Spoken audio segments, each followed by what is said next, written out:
it off and hits it. Remember, this is an excellent free throw shooting team. Wow, Love with a beautiful find to Baycott. What a moment, too, for Hubert Davis in his first year as head coach of the program, after experiencing so many of these games as a player and an assistant coach. In this game for the Tar Heels to be able to win it. Duke had a 9-point lead, and Baycott was on the bench, and then Carolina made it close at the half. The final seconds will tick away, and the North Carolina Tar Heels come into Hammond Indoor Stadium on Mike Krzyzewski's final night coaching in this arena, and they hand the Blue Devils a loss. And boy, is Hubert Davis got to be beaming on the inside about the... Oh, welcome to Interesting to See, your daily sports podcast, news, narratives, takes, gambling. I'm Nick Andrews, Coach Mike Krzyzewski, the coach of college basketball. Gets his ass whipped in his final game, and I got to be honest with you, it was hilarious. I know all the Dukies out there got to be sad, but the amount of pressure and douchebaggery that he put on his team and his fan base and stuff to make this his final year, he made it all about himself. And that's what happens. This is what makes a rivalry a rivalry. No one deserved to get their ass kicked in their last game more than that guy. They'll also going to be, Duke's probably going to be a number 1 seed. If not, they'll be a number 2 seed in the NCAA tournament. So who cares? The final score there, if you're watching on YouTube, is 94-81. You can watch on YouTube and wherever podcasts are found. I think soon enough we'll be able to watch on Spotify as well. Oh, man, just an epic day. Remember, North Carolina unranked. 23-8. They're a good team, not a great team. Came in, I think, like 4th or 5th in the ACC or somewhere in there. They're an okay team. They're not great.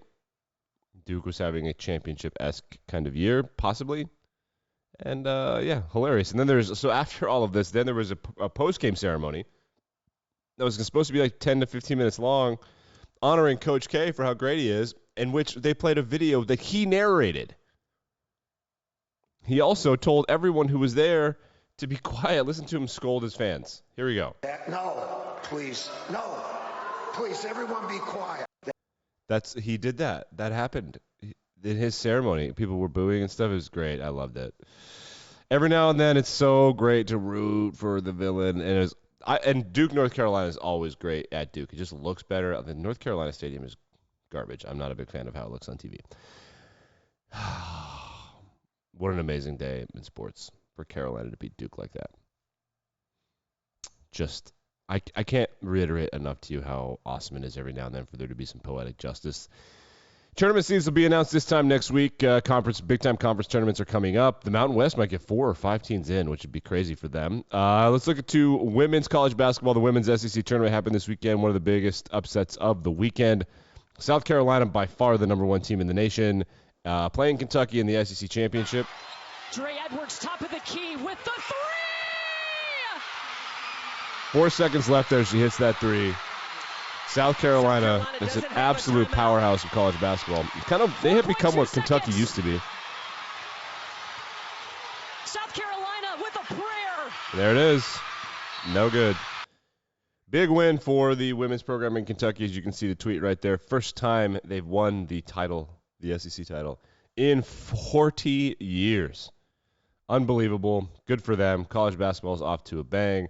I want to make sure I have this correct.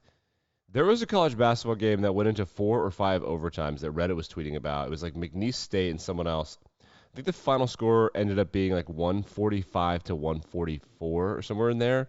Unbelievable. And that's also just hilarious. Just hilarious. Transition to pro basketball now. The interesting day for pro basketball. LeBron James had himself a big game. We'll talk about that later. But Kyrie Irving heads back to Boston. And the Bostonians let him know. See if you can I want you to see if you can tell what they're chanting here. Move it, and I'm going to trust the guys around him. Incredible. 25 assist stores. Kyrie sucks. Kyrie sucks. 25. Hilarious. I love when that kind of stuff happens. I actually need to figure out. I want to find a LeBron highlight. Remember we reported that he made one from the logo earlier in the week, which was epic. Of course, the Celtics beat the Knicks 126 to 120. The Bucks beat the Suns in a rematch of whatever, the NBA Finals. That's right.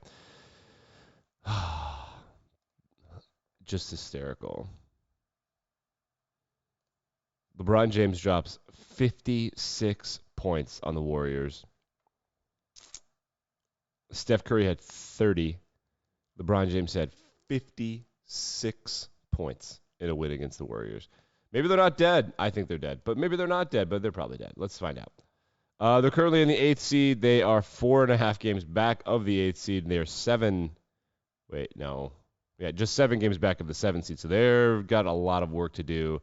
Off the top of my head, let's see. 28 plus 35 is 63. 19 games left to go. I mean, plenty of time, I guess, theoretically. I don't know. I don't think it's going to happen. Other big college basketball things that happened over the weekend. Wisconsin men's basketball. They celebrated a co-Big Ten championship.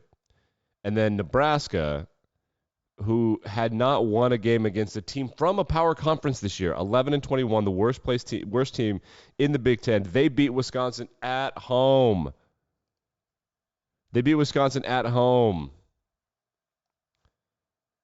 Nebraska is 4-16 in the conference. They're probably their only other wins against like Indiana, Penn State, Minnesota, Northwestern, also teams that don't care.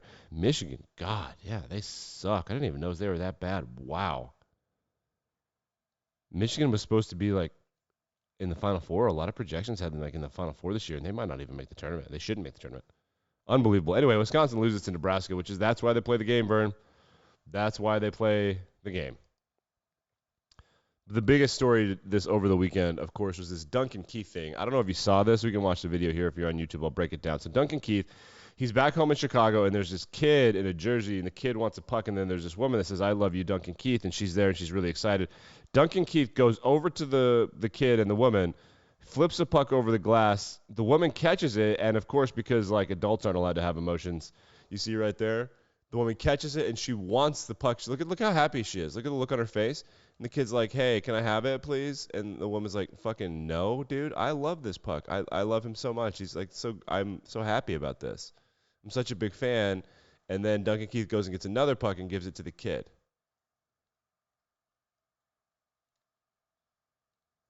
And then the internet was mad at the woman for not giving it to the kid. And everybody knows you've got to, the order of giving stuff away at games goes girl, girlfriend, kid. But the woman was like, "No, I want the puck." And I don't understand what the fuck, like, she's a person. She can have that reaction. He threw a puck over the glass. She caught it. Like, unless he gave it to the kid specifically. Everyone is so upset about this, but she's so happy. Look at her face. Look how happy she is to get this puck. "I love you, Duncan." She's got this jersey on. She's right there. And the kid has a jersey on. Like, I don't know. People being piss ants about this. I think, it all works out. Everyone gets a puck. Duncan gets to have a bunch of fans. Let's move to Desmond Howard. Buddy boy. So there's this bridge in Michigan, and Chris Fowler tweets this picture of this bridge, and the bridge is yellow and blue. Desmond Howard, of course, went to Michigan. Now, yellow and blue striped, if you can see on Twitter right there on your YouTube screen, that is to show unity with Ukraine, who has been invaded by Russia. Not for Michigan. Look at Desmond. Go blue, buddy. Ooh.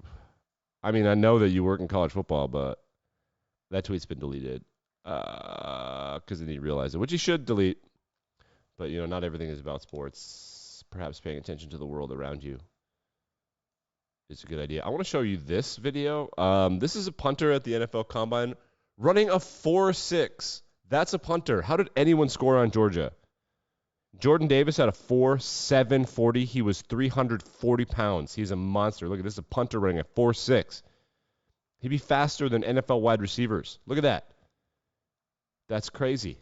That's pure craziness. How did they lose a game? Oh, wait, they only lost one, and they avenged that loss. What a great team.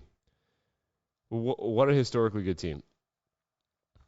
Big notes from the Combine. Everyone's athletic. The players have learned that training for the Combine will help them test to the Combine, and nobody knows who's actually good anymore. I think the craziest thing, a lot of almost records were broken. Aiden Hutchinson's very athletic. Keon Thibodeau is very athletic. Jordan Davis is very athletic.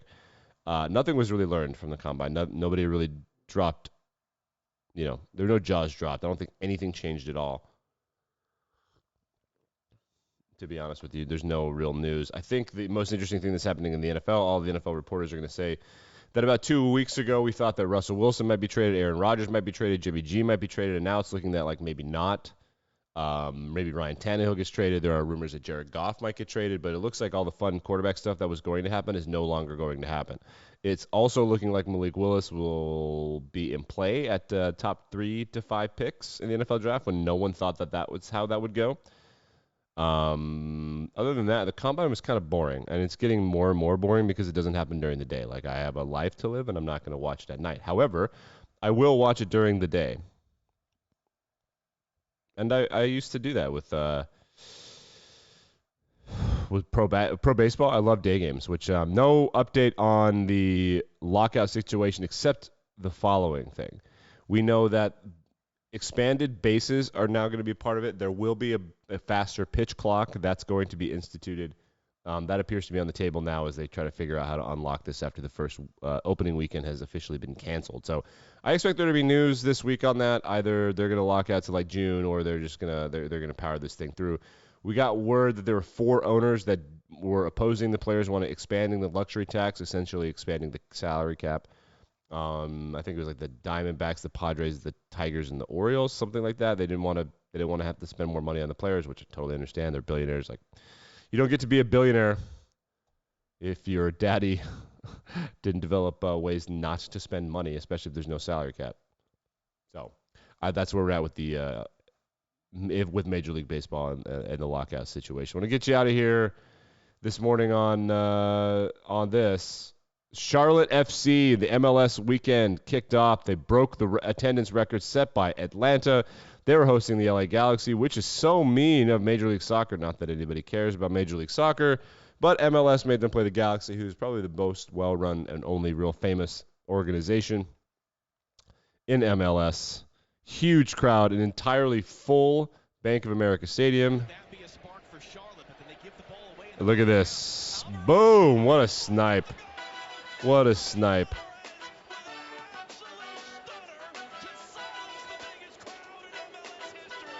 Oh, listen to them booing.